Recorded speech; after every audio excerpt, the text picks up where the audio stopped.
Sliding mesh, constant mesh, synchro mesh, ये है different type of gear box. लेकिन देखो, टाइप से ज्यादा जरूरी है कंसेप्ट को समझना, क्योंकि कंसेप्ट अगर आपके सामने क्लियर होगा ना तो डिजाइन आप खुद से रेडी कर सकते हो। गियर वाली साइकिल देखी होगी आपने, कैसे आप एक गियर चेंज करते हो ऊपर हाथ से और नीचे चेन शिफ्ट होकर दूसरे गियर पे अपने आप आ जाती है। अब जब वो फर्स्ट गियर में होती है तो आपको पेडल ज्यादा मारने पड़ते हैं। सपोज आप ऊंचाई पे चढ़ा रहे हो साइकिल को, आपको पेडल ज्यादा स्पीड से मारने पड़ते हैं, लेकिन साइकिल धीरे धीरे ऊपर चढ़ती है। एक चीज आपने नोटिस की है कभी, आपको जोर नहीं पड़ता वो ऊंचाई पे चढ़ाते टाइम। यही सेम कॉन्सेप्ट एक गियर बॉक्स का है, बस थोड़ा सा क्या, कहीं ज्यादा कॉम्प्लेक्स हो जाता है ये सिस्टम। आपको इतनी इजी वे में मैं कंसेप्ट समझाऊंगा कि आपको कभी कोई दूसरी वीडियो नहीं देखनी पड़ेगी। अब कितने ही टाइप के गियर बॉक्स क्यों ना हो, आप खुद से आइडिया लगा सकते हो वो इतने बड़े बॉक्स के अंदर क्या छुपा है, क्या उसका काम है। यही हमारे कारंजी कोर टेक का असली मिशन है कि एक टेक्निकल ज्ञान को बिल्कुल सिंप्लीफाइड वे में करके इतना आसानी से समझाना। देखिए, सबसे पहले इस पिक्चर के साथ समझते हैं। अब इसके ऊपर ना जो ये दो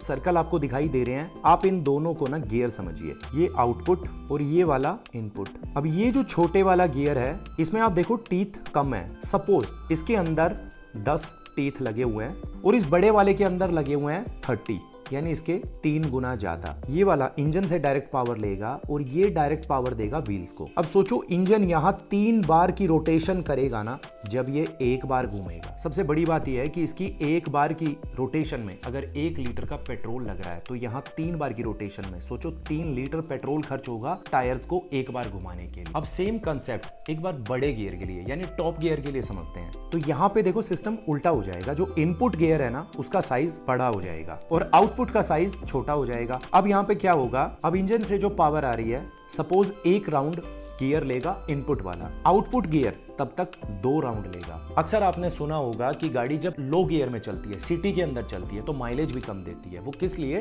कि इंजन की रोटेशन ज्यादा हो रही है, मतलब इंजन 3 बार रोटेट कर रहा है, तब जाके व्हील 1 बार का रोटेशन कर रहा है। अब टॉप गियर में ना सिनारियो एकदम उल्टा हो जाएगा। यहां पे क्या होगा कि इंजन की रोटेशन 1 बार की होगी, व्हील की रोटेशन सपोज एग्जैक्टली ये नहीं होता, रेशियो जो होता है ना गियर का, वो अप्रोक्स 0.08:1 रेशियो होता है। लेकिन हम यहां सिर्फ एक एग्जांपल के लिए समझ रहे हैं। सोचो, जब ये 1 रोटेशन करेगा इंजन आपका, टायर आपका 2 रोटेशन करेगा, मतलब 1 लीटर पेट्रोल के अंदर आपके टायर की रोटेशन 2 बार हो चुकी। ये कंसेप्ट है कि आपकी गाड़ी कैसे लो गियर में माइलेज कम देती है और टॉप गियर के अंदर माइलेज अच्छी देती है।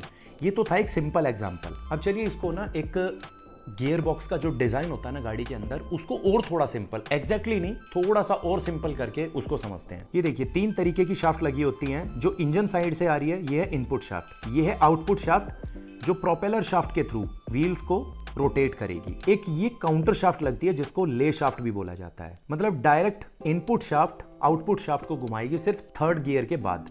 उससे पहले इनपुट शाफ्ट से ये जो गियर है ले शाफ्ट का, ये कंटिन्यूअसली मैश में रहेगा। मैश का मतलब है कि कंटिन्यूअसली वो कनेक्शन रहेगा, एंगेज रहेगा उसके साथ। अब जब ये इसके मैश में रहेगा ना, तो ये shaft counter shaft continue rotate करती रहेगी। सोचो, फर्स्ट गियर में आउटपुट शाफ्ट को चलाना है, ये गियर जब इसके साथ मैश करेगा ना, तो छोटा व्हील बड़े व्हील को रोटेशन देगा। एक बार पूरा क्लीन कर लेते हैं इसको। अब पावर यहां से इस तरीके से कुछ होते हुए, ये फर्स्ट गियर है, यहां से होते हुए इधर जा रही है व्हील्स के लिए, यहां व्हील घूमना स्टार्ट करते हैं। और ये सेम कंसेप्ट है, ये छोटा गियर, ये बड़ा गियर, रोटेशन जैसे मैंने आपको समझाई थी।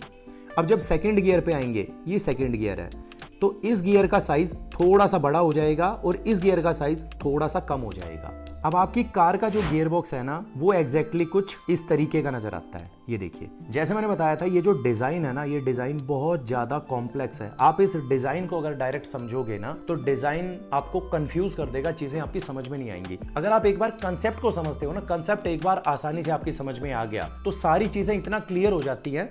और ये जो टाइप है गियर बॉक्स का, ये चेंज होता रहेगा। 2 व्हीलर के अंदर अलग होगा, 4 व्हीलर के अंदर अलग हो सकता है, बड़े कमर्शियल व्हीकल्स जो है ना, हो सकता है उनके अंदर और भी डिफरेंट टाइप का आपको गियर बॉक्स दिखाई दे सकता है। और स्कूटी जो होती है एक्टिवा टाइप, उनका भी गियर बॉक्स अलग हो सकता है। लेकिन कंसेप्ट जो है ना, कंसेप्ट को समझना बहुत ज्यादा जरूरी है। आपके सामने पिक्चर बिल्कुल क्लियर है। अगर गाड़ी फर्स्ट गियर में जब चलती है ना, तो इनपुट गियर छोटा होगा, आउटपुट गियर बड़ा होगा। ऐसे धीरे धीरे धीरे धीरे जैसे जैसे गियर बढ़ेगा, इनपुट गियर का साइज बड़ा होता जाएगा, आउटपुट गियर का साइज छोटा होता जाएगा। जब एंड में टॉप गियर में गाड़ी जाएगी ना, तो इनपुट गियर का साइज ज्यादा बड़ा हो जाएगा as compare to output gear. अब ये तो सारी चीजें क्लियर हैं। रिवर्स गियर आपको लगाना है, तो रिवर्स में तो शाफ्ट को उल्टा घुमाना पड़ेगा। यहां पे एंट्री होती है एक और आइडलर गियर की। सपोज एक गियर ये है और एक गियर ये है। अब इसकी रोटेशन इस तरफ जा रही है, तो जाहिर है ना कि अगर ये इस गियर को घुमाएगा तो इसकी रोटेशन इस तरफ जाएगी, मतलब ये अपोजिट डायरेक्शन में घूमेंगे। अब अगर आपको गाड़ी को रिवर्स गियर में डालना है ना, तो आपको इसकी रोटेशन इस तरफ करनी पड़ेगी। इसके लिए आपको ना बीच में एक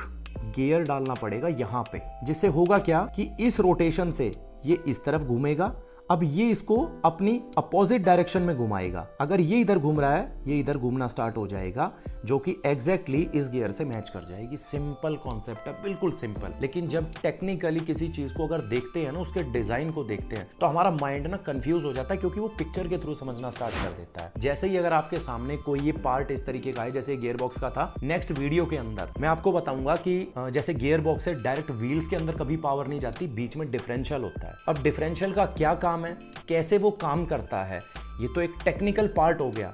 लेकिन इस टेक्निकल पार्ट को बिल्कुल सिंपल करके कंसेप्ट के साथ आपको समझाऊंगा। हर छोटे छोटे पार्ट के ऊपर ना डेडिकेटेड अलग वीडियो बनाऊंगा मैं कारंजी कोटेक सीरीज के अंदर। अब अगर आपको ये हमारी कारंजी कोटेक की सीरीज अच्छी लगती है ना, तो कारंजी फैमिली का हिस्सा जरूर बनिए। तो मिलूंगा नेक्स्ट वीडियो के अंदर, तब तक के लिए जय हिंद।